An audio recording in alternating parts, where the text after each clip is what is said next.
Hello, and welcome to your favorite paranormal podcast out in the sticks. I'm your host, Shannon. With me, as always, is my storyteller from the same fella, my sister, Christina. Hey, everybody. 2 in 1 week. What? That's to make up for my absence. You better hope I get both of them edited this week. What? You'll get it. You'll get it. I've got confidence in you. You better hope. Yeah, I've got confidence. No, okay. Well, so we're recording 2 in 1 night. Which are. Is very, very unusual for us. It is, guys. Again, I'm so sorry. I really feel bad about this. Well, I know I shouldn't because life is life, but I really do. Well, you know, it happens. It does. I know. It happens. But thank you for hanging in there with me. I appreciate it. We're all good. So what you got for us? Well, this is the same night. How do I say this? Well, tonight. This story is about the Lemp Mansion in St. Louis, Lemp. Missouri. Lemp. L-E-M-P. Lemp. Huh? Lemp. L what? E-M-P. Oh, okay. Lemp. All right, limp. I thought you meant that it had like that limps. one of its legs was shorter than the other one or something. It limps down the highway. So in 1838... Wait, where is this located? In St. Louis, Missouri. Okay. In 1838, Johann, or John... You know his name's Johann. For all due purposes in America, we call him John. Well, if he didn't call himself John, I'm calling him Johann. Well, he actually went by Adam, so we'll just say Adam. What? John. Johann John went by Adam. Johann Adam Lemp Okay. immigrated from Eswich, Germany. I don't know if I'm saying that. I don't know if I'm saying that right. I think Eswich. Eswich, Germany, to St. Louis, Missouri. Upon arriving in St. Louis, he sought a fortune as a grocer. Now, Adam Lemp's store was unique from all of his competitors for the reason that he not only sold regular grocery and mercantile products, but he also sold lager beer. Oh, now, somebody got their liquor license. Well, you didn't have to have one. Okay. It was 1838. But anyway. You may have. You don't know. You weren't there. You didn't. I looked it up. You ain't looked up whether he had to have a liquor license. I did. Why would you do that? Because I was curious.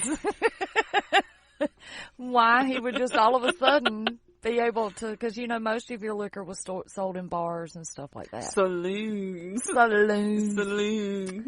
Now, Adam Lemp learned the art of brewing beer from his father in Germany. Okay. He started brewing his beer in St. Louis using the cave systems under the city, which provided the perfect temperature for aging beer. In 1840, his lager was so popular that he decided to abandon the grocery business and focus solely on brewing and selling his beer. Hell yeah. That's what I'm talking about. Now, he started the Western Brewery. I cannot say that word. Brewery? Yeah. Okay, say brewery.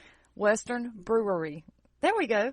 And built a modest building. I'm not going to say brewery again. This building stood about where the south leg of the arch is standing today. Okay.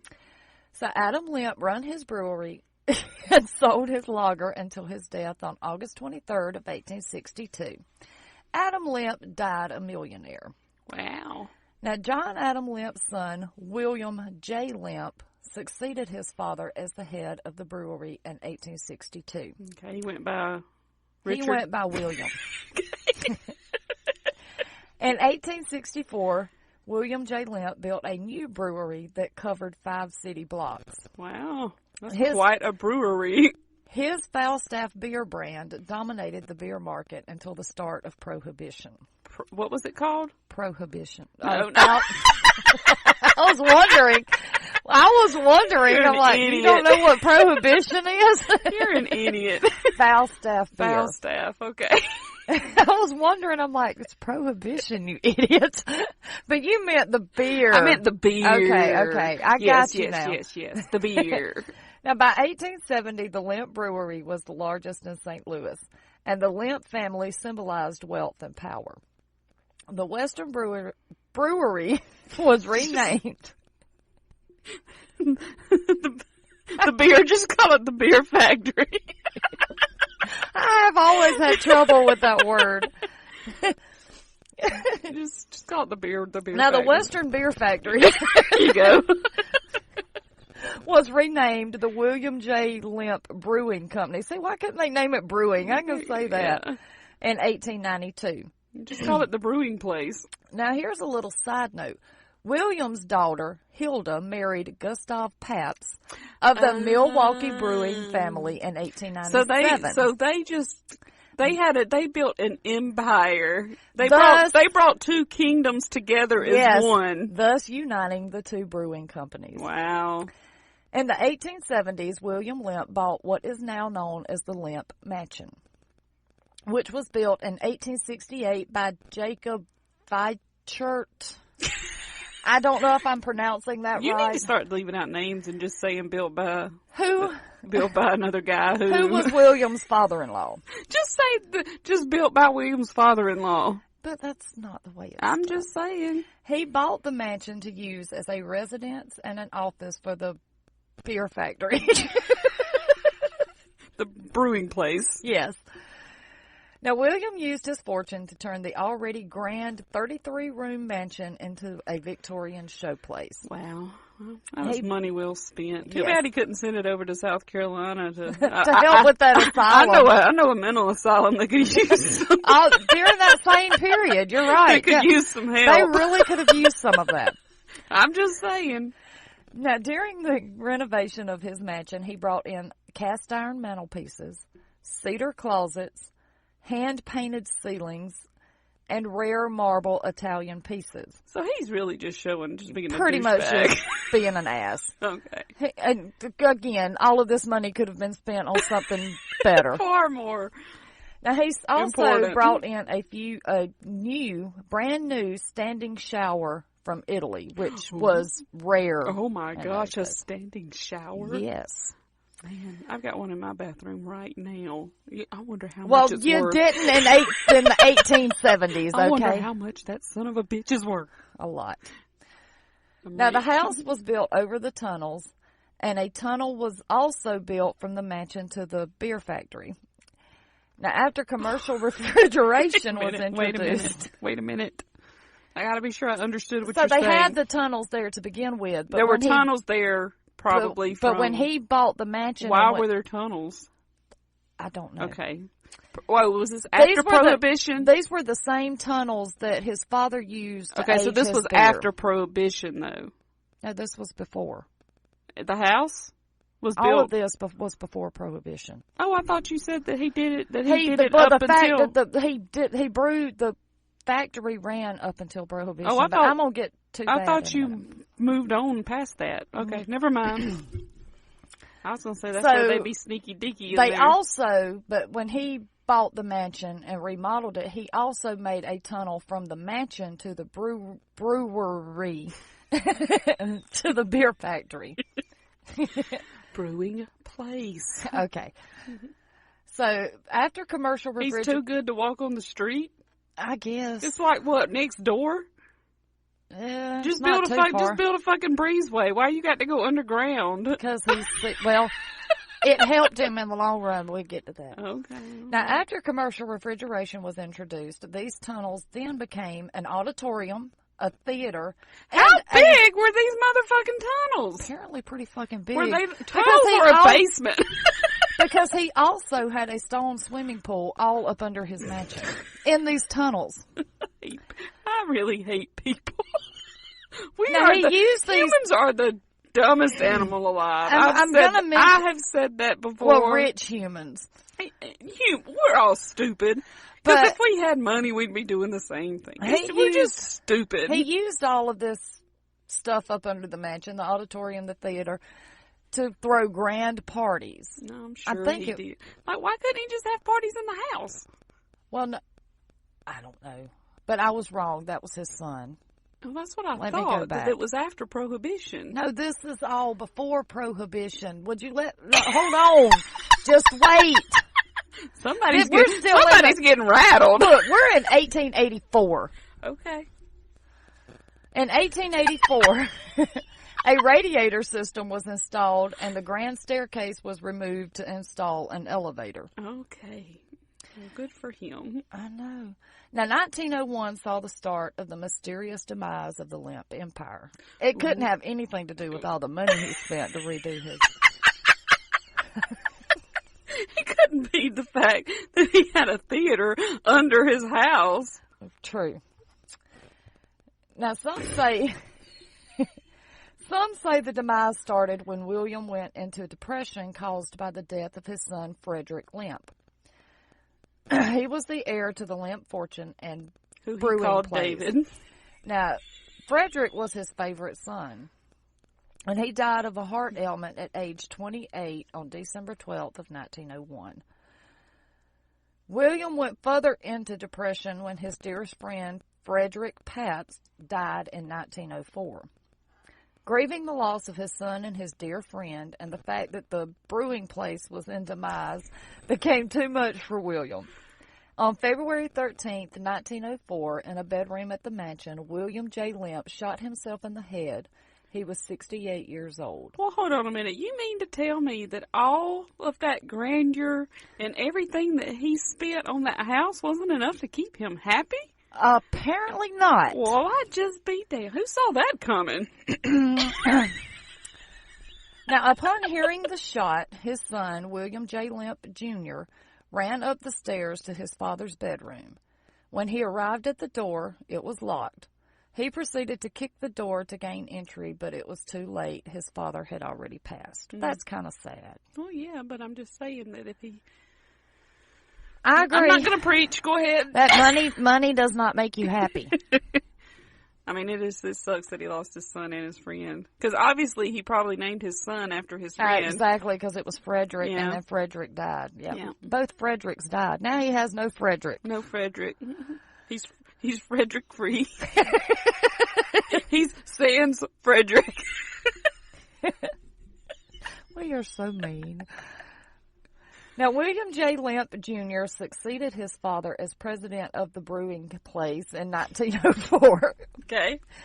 That same year, he completely renovated the family mansion again. Here we go. He's gonna be even happier. This time it's gonna make him happy. I don't know. It did not tell me what all he did to the mansion. Now, William Jr. was said to have entertained with extravagant parties, and also he would hire prostitutes for male entertainment. Well, I'm glad that he learned his lesson. Now, William... He learned a valuable lesson. And a side note of this, his wife at the time, to keep her out of the house so he could throw these parties, he would give her $1,000 a day to go spend on the town and told her if she didn't spend all of it, he wouldn't give her any more. That sounds very, very, very smart. That is a smart man. So, yeah. That doesn't sound at all like a spoiled brat who was rich his whole life. And just wants to do whatever in the hell he wants to do. That doesn't sound at all like that. You know who he reminds me of? And I don't know if y'all have been. Have you been watching The Crown? Do you watch The Crown on Netflix? No. He's Prince Philip. You know what in his younger days. You know what I just got through streaming when I should have been researching this? I went back and rewatched every single one of the Game of Thrones. I've never seen an episode of that. It's pretty good. Ever. It's pretty good. And I never will. The ending is very disappointing. Y'all could really have done that better. But anyway. I think that's old news because I remember hearing about that 5 years ago. I know, but it's still good. Okay, but I'm just saying that this guy, is Prince Philip. Okay. When he was younger. Okay. You should watch The Crown. It's really, really fucking good. Now, during all of these parties and prostitutes for male entertainment, William J. Lemp Jr. was rumored to have fathered a son with one of the prostitutes. Now, this son was said to have been born with Down syndrome. And unfortunately, because people were the way they were, he was known by the residents of the town as the monkey-faced boy. I fucking hate people. See, I told you humans are stupid. And William Jr. kept him hid in the attic. I fucking hate people. I just fucking hate people. It is said that this boy would peek at people on the street from a small window in the attic. And the Lemp fortunes and brewery continued to decline until Prohibition permanently closed the brewery in 1919.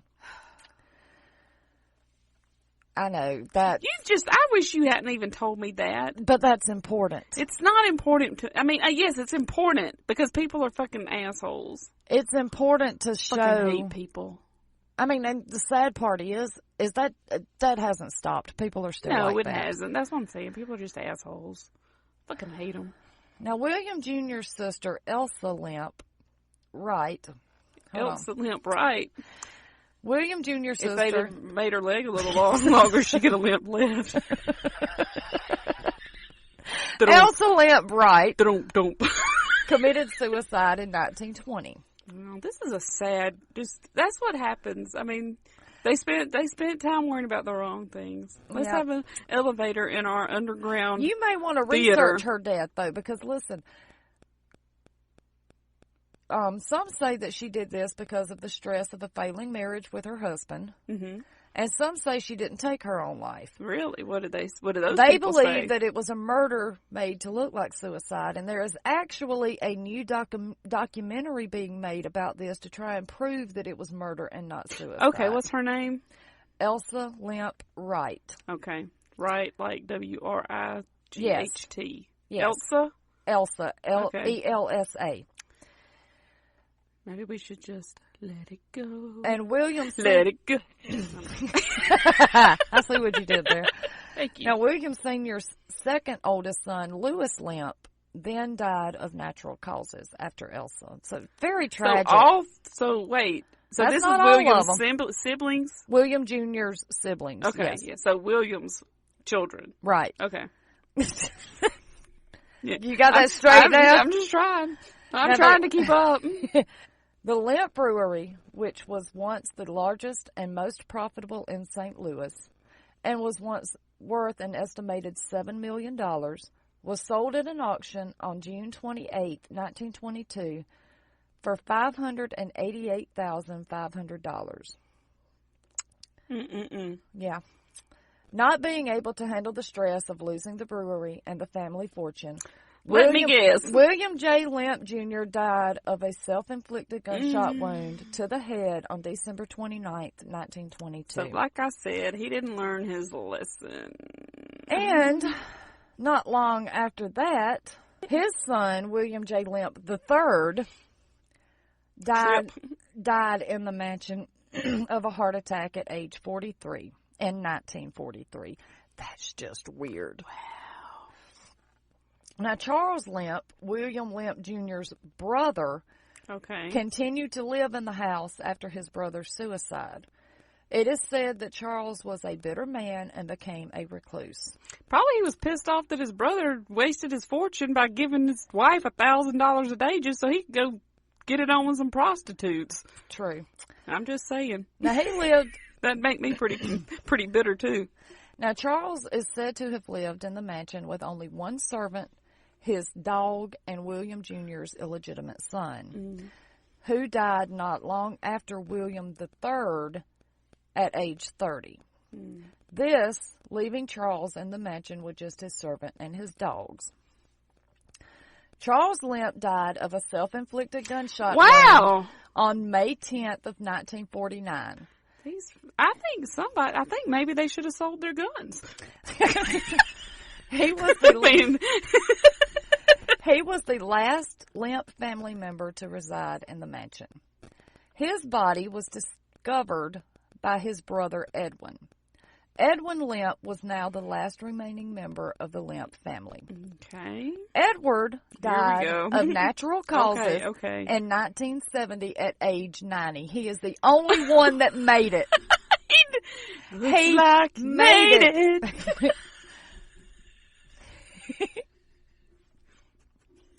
I mean, it's just really Edwin. sad. That is just tragic. A tragic family who had their priorities all wrong, I think. Yeah.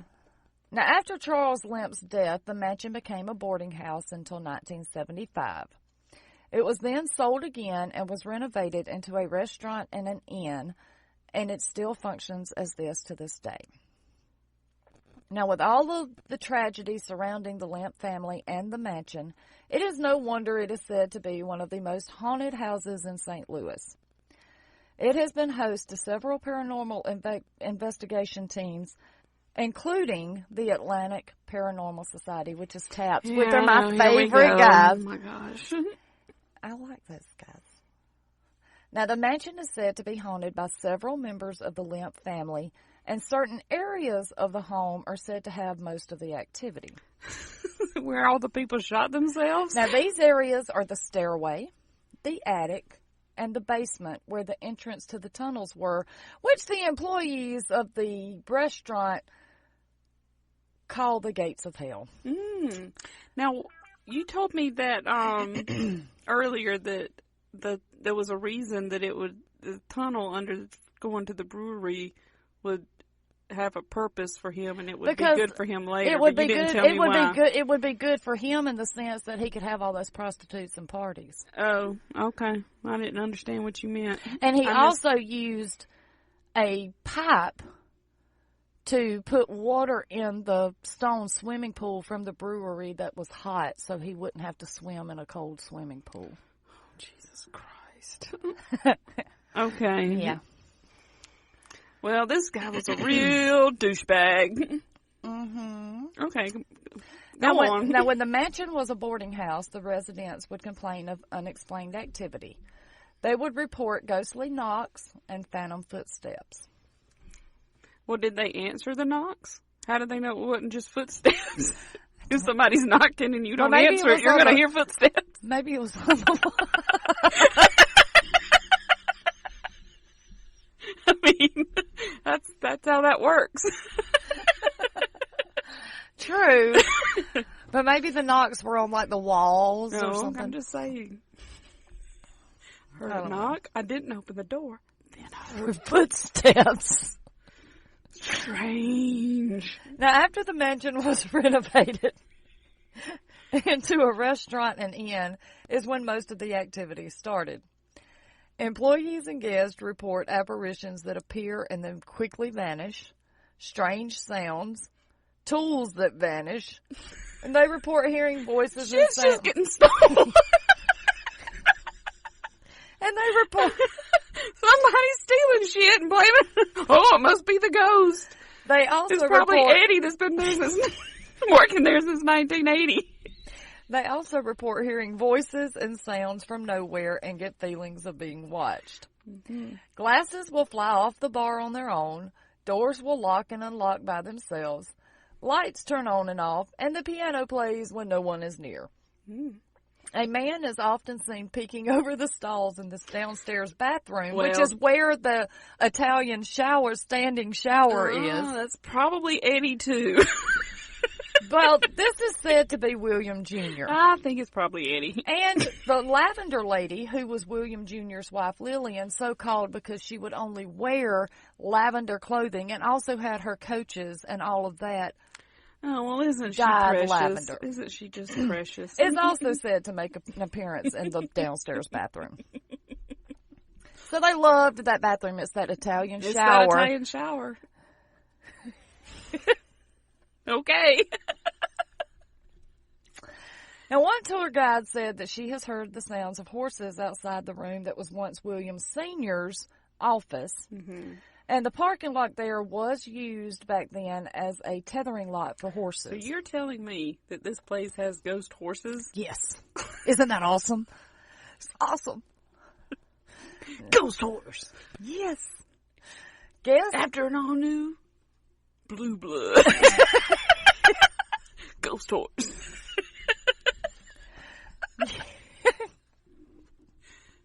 Okay. All right. Moving on.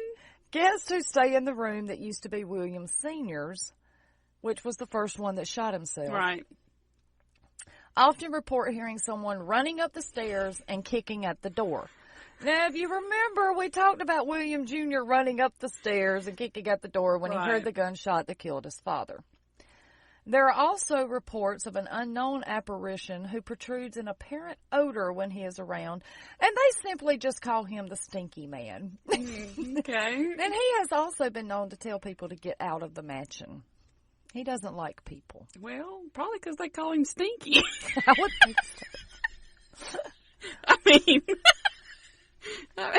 you know. Let's be a little nice. Yeah. I mean, he can't help his odor. He I is just thought dead. about, you know how when you're thinking about, you know, when you go back and you hear something and you think, man, I wish I'd have said that. Mm-hmm. Okay, you know when you told me that William Jr. shot himself in the head, you know what I should have said? What? Like father, like son. Oh, my God. I'm sorry. Suicide is a serious thing. I'm just saying. I know it is, but I'm just saying that that would have been a good thing to say. Moving on. Moving on. I just needed to say that. Well, I'm glad that one was burning a hole in my pocket. I'm glad you got that off your chest. Me too. Okay. Anyway. Back to the Stinky Man. Well, that's all I know about the Stinky Man. He stinks and he don't like people. And he wants them to get out of the mansion. Okay. Gotcha. He's not nice. Now, the attic is said to be haunted by William Jr.'s illegitimate son. Now, the face of a boy is regularly reported to be seen peeking out from the small attic window from people on the street. Is it not just some dude living in the attic? No. Like that guy in Denver? They have nobody okay. living in. They've checked. There's nobody living in the attic. Just saying. Now, toys that have been left in a circle in the attic are often moved. And one story about the boy in the attic is from an investigator who said she brought a teddy bear with her to the mansion and left it at the top of the stairs. When she went back and looked up at the top of the stairs, the teddy bear was up in the air, swaying back and forth as if the boy was playing with it. Oh, I'm afraid that it was not. It could have been. I was not there. But that's the thing that mansion. she failed to mention was that she was on acid at the time. She left that part out. So that's the tragic family, story of the Lemp family and the mansion. Wow. Those people were... I encourage people to go to that mansion. I mean, even if you don't believe it's haunted, I mean, that's a tragic story. Just go spend the night in a place where 3 people shot themselves and one was probably murdered. Yeah, why not? It'll be fun. And one died of a heart attack. Yeah, one died of a heart attack. And one of natural causes. Just go. Everybody in that family died in that house. No, Edwin didn't. Except for Edwin. Edwin was able to leave. Maybe it's the house. He made it. The house is killing people. The house. You know, like House on Haunted Hill? Mm-hmm. The house is killing people. It's the house. Wow. Maybe those tunnels underneath the St. Louis were like Shanghai tunnels. Like back in the day. But I guess the river was right there, though. Mm-hmm. Okay. The Mississippi. All right. I just thought of that. That's probably what they were. Well, there you go. Damn. Well, we've solved another one. There you go. Now, if we can just solve Elsa's death. I'll look into Elsa. I want to watch this documentary. Are you saying that it's coming out or it's just being made? It's being made, and I will look up and see if it says when it's coming out. Cool. Y'all go check that out. We might do an episode of our other show, which is our true crime show, One Crime at a Time. See how we tie these in together? Dun, dun, see what we do there? That's called marketing. Yes. Boom, boom. It just happened to be that way. I think we need to look on the other episode that we just recorded, who was getting murdered behind that door in that asylum. For real. That's if you haven't listened to the creepy. episode before this one, go do it. Because that's creepy. Fucking creepy, man. That sent chills down my spine. And hopefully, if I can get it done, we will have another episode out within the next few days. And if not, then we won't. We won't. Because, we will eventually. You writing it and us recording it, I still have to edit it. So. But mine are not hard to edit most of the time. So says you. Most of the time. So says you. That last one I did that we actually put out, because my mind was not in the right place, I know that was hard to edit because it was just all over the place. I just left all that shit in there, honestly. I don't even think I hardly edited that one, to be honest. Oh my God, I'm sorry. Because it was horrible. I'm like, I can't do this. Just let it go. Let it go. My mind, that just goes to show you that my mind was just somewhere else and I just could not function.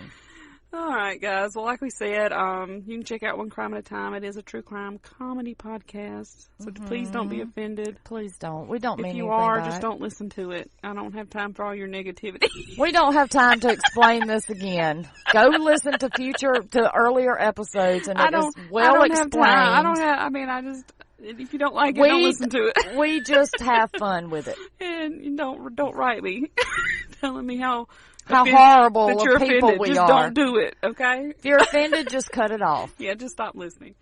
But anyway. But you'll get it if you listen to it. You'll get it. If you just give it a chance. Or don't. I don't care. Either way. I'm going to keep doing it anyhow. We do care about our listeners, though. We do. But we just... We have been through this so many times that it's a true crime. It's a true pod. It's a true pod. It's a true pod. True crime comedy podcast. Yes. We put the word comedy in there for a reason. Yes. So don't be offended. If you are, just turn it off and go on with your life, okay? But you'll miss all that great information. True, because we cover everything. We go deep.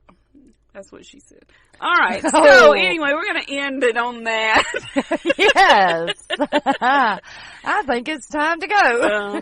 If you want to help this show out, guys, if you could please go give us, rate us and give us a written review on iTunes and Apple Podcasts, that would really, really help us out. And I guess until whenever we have another episode I'm going to try real hard to get one typed up.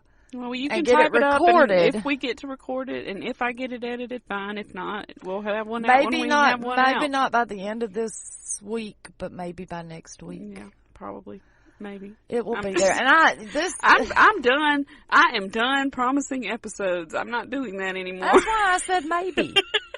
I just can't. I can't do that anymore. No, stop, because I didn't say for sure. I said maybe.